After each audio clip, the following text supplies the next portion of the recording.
Welcome in study chemistry.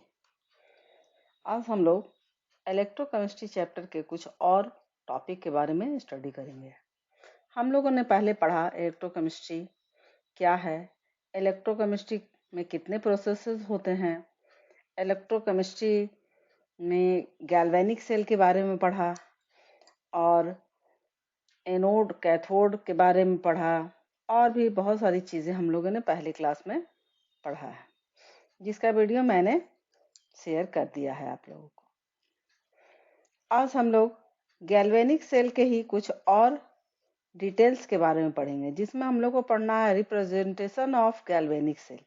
यदि कोई galvanic cell दिया हुआ है तो उसको वो रिप्रेजेंट कैसे करेंगे और वो रिप्रेजेंटेशन को हम रिएक्शन के फॉर्म में कैसे लिखेंगे, उसके बारे में स्टडी करेंगे। सबसे पहले देखें कि इसमें क्या क्या हम लोग को देखना है, पढ़ना है।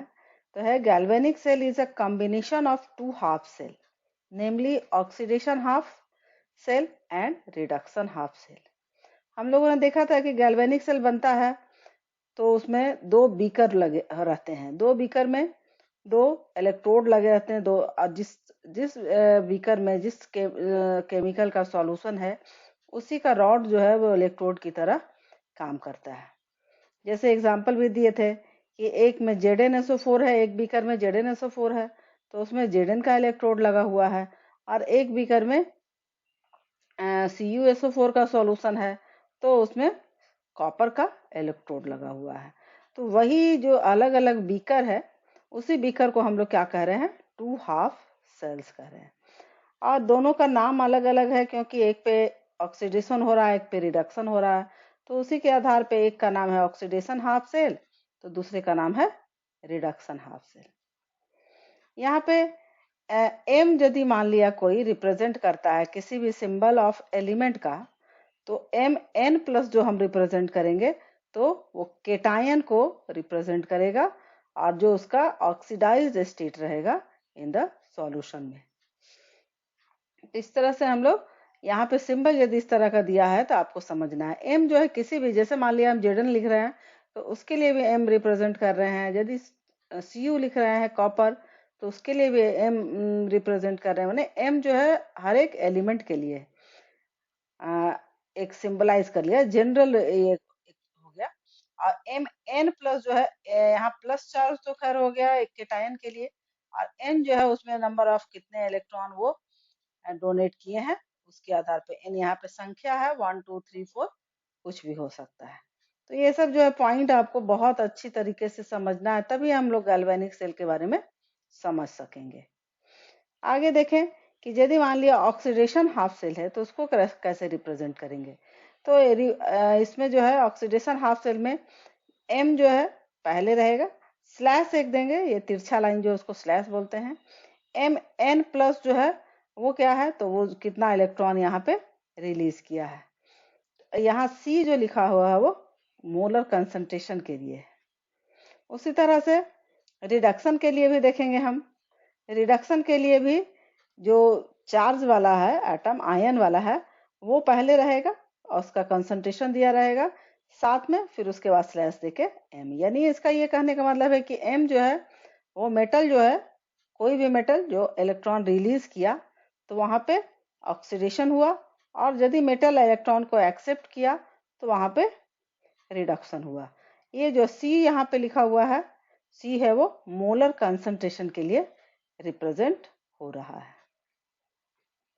आगे देखें हम लोग कि ये जो हम लोग गैल्वेनिक सेल में देखें कि रिएक्शन हो रहा है उसको हम लोग रिप्रेजेंट करते हैं, उसको बोलते हैं सेल रिप्रेजेंटेशन। बताते हैं कि किस तरह से एनोड पे हो रहा है रिएक्शन, किस तरह से कैथोड पे रिएक्शन हो रहा है। तो उसको हम लोग यदि रिप्रेजेंट करते हैं एक फॉर्मूला, जैसे कैसे हम लोग कोई भी रिएक्शन को लिखते हैं तो रिएक्शन को शॉर्ट फॉर्म में लिखते हैं, तो वहां पे हम लोग उसको बोलते हैं सेल रिएक्शन, या सिंपल कहेंगे तो रिएक्शन है जिसमें रिएक्टेंट और प्रोडक्ट हो रहा है, आपका फॉर्मेशन हो रहा है, कौन कौन सा केमिकल उसमें पार्टिसिपेट लिया और क्या प्रोडक्ट बनाया। उसी तरह से यहाँ पे सेल रिप्रेजेंटेशन में सेल में क्या क्या प्रोसेसेस हो रहे हैं उसको हम लोग रिप्रेजेंट करेंगे। कैसे रिप्रेजेंट करते हैं बहुत इंपॉर्टेंट है जानना आपके लिए। जहाँ पे ये जो है एक जो है हम लोग लेफ्ट साइड में एनोड लिखेंगे और राइट साइड में कैथोड लिखना है। और ये जो है जिसके अंदर यहाँ पे जैसे ऑक्सीडेशन हो रहा है, तो जैसे मेटल लिखे और मेटल का आयन लिखे, उसको स्लैश से ये किए, सेपरेट किए, तो यहाँ पे इसका मतलब है कि ये इलेक्ट्रॉन रिलीज कर रहा है। यहाँ 1 एम दिया हुआ है, यहाँ क्या, तो कंसंट्रेशन ऑफ सॉल्यूशन दिया हुआ है, मोलर कंसंट्रेशन। उसी तरह से यहाँ रिडक्शन है, तो यहाँ पे मान यहाँ जो है Cu2+ जो है वो ये है, यानी कि ये इलेक्ट्रॉन इसको चाहिए, ये इलेक्ट्रॉन एक्सेप्ट कर रहा है और ये यहाँ पे एक्सेप्ट करने के बाद वो मेटल फॉर्म में आ जा रहा है। तो ये जो यहाँ हो रहा है ये कैथोड पे हो रहा है और इस यहाँ पे ये एनोड पे हो रहा है। ये जो डबल लाइन दिया हुआ है ये सॉल्ट ब्रिज एक है। सॉल्ट ब्रिज यूज किए थे हम लोग, देखे थे गैल्वेनिक सेल में। 2 बीकर लिए, तो एक बीकर में जेडन और जेडन का सॉल्यूशन और एक बीकर में कॉपर और कॉपर का सॉल्यूशन था। तो उसी तरह से यहाँ पे दोनों को सेपरेट किए, दोनों को इस तरह से रिप्रेजेंट करना है। ये जो डबल लाइन है जो हम लोग देखे थे कि जब लिए थे हम लोग इसमें गैल्वेनिक सेल में, तो उसमें देखे थे कि एक इन्वर्टेड यू शेप्ड ट्यूब था जिसको हम लोगों ने बोला था क्या है कि ये सॉल्ट ब्रिज है। तो वही सॉल्ट ब्रिज को हम लोग रिप्रेजेंट कर रहे हैं डबल लाइन से। यहाँ पे ये जो है इलेक्ट्रॉन का फ्लो कहाँ से हो रहा है, तो एनोड से कैथोड की ओर। क्वेश्चन पूछता है कि इलेक्ट्रॉन से गैल्वेनिक सेल में इलेक्ट्रॉन का फ्लो किस साइड से किस साइड होता है, तो एनोड से कैथोड की ओर। करंट कहाँ फ्लो करेगा, तो जस्ट अपोजिट, यानी कि कैथोड से एनोड की ओर। यहाँ पे ये जो यहाँ लिखा हुआ है कि ये कौन सा है, तो ये ऑक्सीडेशन सेल है, हाफ सेल, और इसको क्या कहेंगे, रिडक्शन हाफ सेल। जहाँ पे रिडक्शन हो रहा है उसको रिडक्शन हाफ सेल, जहाँ पे ऑक्सीडेशन हो रहा है उसको ऑक्सीडेशन हाफ सेल।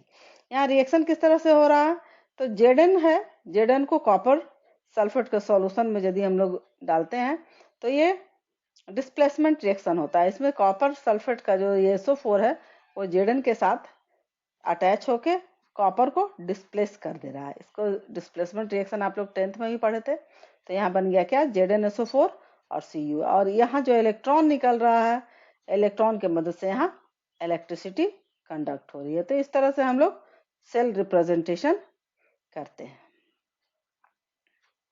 अब हम लोग देखेंगे कि डिफरेंट डिफरेंट टाइप के इलेक्ट्रोड हम लोग यूज कर सकते हैं गैल्वेनिक सेल में। कौन कौन सा इलेक्ट्रोड यूज कर सकते हैं, तो ये सब जो है इम्पॉर्टेंट है। यहाँ पे जो हम पहला एग्जांपल लिए थे गैल्वेनिक सेल का, जिससे हम लोगों ने समझा गैल्वेनिक सेल को, उसका एग्जांपल है मेटल और मेटल आयन इलेक्ट्रोड। जैसे हमने यहाँ पे Zn और Zn+2+ लिखे, उसी तरह से Cu और Cu2+, यहाँ पे Ag और Ag+ भी हो सकता है। तो ये जो है ये कहलाएगा metal metal ion electrode, metal और मेटल आयन इलेक्ट्रोड। ये अच्छे तरीके से इसको समझना है, याद रखना है कि कौन कौन सा इलेक्ट्रोड है, किस तरह से रिएक्शन होता है, यही सब इस चैप्टर में पूछा जाता है, इसलिए आप लोग को इस पे विशेष रूप से ध्यान देना है। अगला है अमलगम इलेक्ट्रोड। अमलगम जब भी हम लोग कहते हैं तो जब भी किसी मेटल को Hg के साथ यदि मिक्स करते हैं तो उसको कहते हैं अमलगम है। अब यहाँ पे Zn और Hg का अमलगम है और एक सॉल्यूशन है Zn2+ है, इसका मतलब यहाँ पे ZnSO4 है, इसका सॉल्यूशन है, तो इसको क्या कहेंगे, अमलगम इलेक्ट्रोड। एक है गैस इलेक्ट्रोड। गैस को भी हम लोग इलेक्ट्रोड की तरह यूज कर सकते हैं, लेकिन गैस में तो वैसा है नहीं, कुछ वायर वगैरह या कुछ सॉलिड तो है नहीं वो। तो उसके लिए हम लोग एक यूज करते हैं प्लैटिनम वायर। प्लैटिनम वायर में हाइड्रोजन गैस को फ्लो कराते हैं, तो वो उस तरह से इलेक्ट्रोड की तरह यूज कर होता है। और यहाँ पे इसको हम लोग क्या कहेंगे, गैस इलेक्ट्रोड। तो इस तरह चीजें जो है वो बहुत इंपॉर्टेंट है समझना जब हम लोग इलेक्ट्रोकेमिस्ट्री पढ़े, ताकि बाद में हमको कोई दिक्कत नहीं हो। तो इस तरह से इसको रिप्रेजेंट करते हैं। प्लैटिनम जरूर लिखना है। यहाँ H2 गैस के फॉर्म में है और H2 गैस जब भी टूटेगा तो H+ आयन में टूटेगा, तो यहाँ ये कहलाएगा हाइड्रोजन इलेक्ट्रोड। यदि हम क्लोरीन ले रहे हैं तो इसको कहेंगे क्लोरीन इलेक्ट्रोड। तो इस तरह से कोई भी गैस को हम लोग यूज कर सकते हैं एज इलेक्ट्रोड, और उस तरह के इलेक्ट्रोड को कहेंगे गैस इलेक्ट्रोड। यहाँ पे H2 है, तो इस H2 जो है वो आयन में टूटा और 2 इलेक्ट्रॉन रिलीज किया। यहाँ पे जो H+ है आयन एक्सेप्ट किया तो यहाँ पे ये H2 गैस बनाया। तो इस तरह से यहाँ जहाँ रिलीज हो रहा है ऑक्सीडेशन, जहाँ पे एक्सेप्ट कर रहा है वो हो जाएगा रिडक्शन। उसी तरह से क्लोरीन में भी रिएक्शन देखें हम लोग, यहाँ क्लोरीन माइनस है यानी कि इसके पास इलेक्ट्रॉन ज्यादा है तो वो रिलीज किया, और यहाँ पे ये एक्सेप्ट करके यहाँ क्लोरीन माइनस आयन बनाया। तो इस तरह से आप इसका रिएक्शन भी लिख सकते हैं। नेक्स्ट है metal insoluble salt anion electrode, यानी मेटल है और मेटल इनसॉल्युबल सॉल्ट है, यानी कि वैसा सॉल्ट जो इनसॉल्युबल है, तो उसके लिए हम लोग यूज करते हैं मेटल इनसॉल्युबल सॉल्ट, और सॉल्ट एनायन इलेक्ट्रोड इसको कहेंगे हम लोग। इसमें जैसे है Ag है तो AgCl, ये सॉलिड के केस में रहता है यानी इनसॉल्युबल रहता है, और यहाँ पे एक्वस के फॉर्म में क्या लिए हैं KCl, ताकि इसमें ये डिजोल्व रहता है। यहाँ पे ये जो है Ag सॉलिड के फॉर्म में है, क्लोरीन जो है यहाँ पे एक्वस के फॉर्म में यहाँ से आया, और यहाँ बनाया AgCl और एक इलेक्ट्रॉन रिलीज किया, तो ये क्या हो गया ऑक्सीडेशन। यहाँ पे एक्सेप्ट किया तो यहाँ पे सॉलिड बनाया, लेकिन यहाँ क्लोरीन जो है वो, यानी कि जो भी प्रोसेस हो रहा है KCl के साथ हो रहा है, तो यहाँ पे ये जो है कहलाएगा रिडक्शन प्रोसेस। नेक्स्ट है रेडॉक्स इलेक्ट्रोड। रेडॉक्स इलेक्ट्रोड में दोनों जो रहेंगे वो सॉल्यूशन ही रहेंगे, और वहां पे हम लोग प्लैटिनम का इलेक्ट्रोड यूज करेंगे, लेकिन यहाँ जो ये प्रोसेस हो रहा है ऑक्सीडेशन और रिडक्शन का, वो इस सॉल्यूशन के वजह से हो रहा है। यहाँ प्लैटिनम जो है वो न्यूट्रल के फॉर्म में है, यानी कि सिर्फ वहां पे केमिकल का चेंजिंग हो रहा है। यहाँ पे Fe2+ है, यानी एग्जाम्पल के देखें तो हम लोग यहाँ FeSO4 लिख सकते हैं। यहाँ पे इसको लिखना है तो Fe2SO4 का होल थ्राइस लिखेंगे। इस तरह से यहाँ पे सॉल्यूशन के केस में आएगा, इसको हम लोग कंसंट्रेशन सेल भी कहते हैं इस तरह का। लेकिन यहाँ पे जो है वो काम करेगा ये दोनों केमिकल ही, लेकिन प्लैटिनम जो है वो एज अ रॉड यूज होगा, जिस जैसे हम लोग गैस में यूज करेंगे। तो इसका एग्जाम्पल में Fe है और Sn का है। रिएक्शन देखेंगे, रिएक्शन देखें हम लोग, तो रिएक्शन में देखें Fe2+ और ये जो है Fe2+ एक इलेक्ट्रॉन लेके यहाँ पे क्या बना दिया, तो Fe3+ और एक इलेक्ट्रॉन रिलीज किया, यानी यहाँ क्या होगा ऑक्सीडेशन। जहां पे रिलीज करे वहां ऑक्सीडेशन, और जहां एक्सेप्ट करे वहां रिडक्शन, ये याद रखना है। उसी तरह से फिर देखेंगे हम लोग Sn के केस में।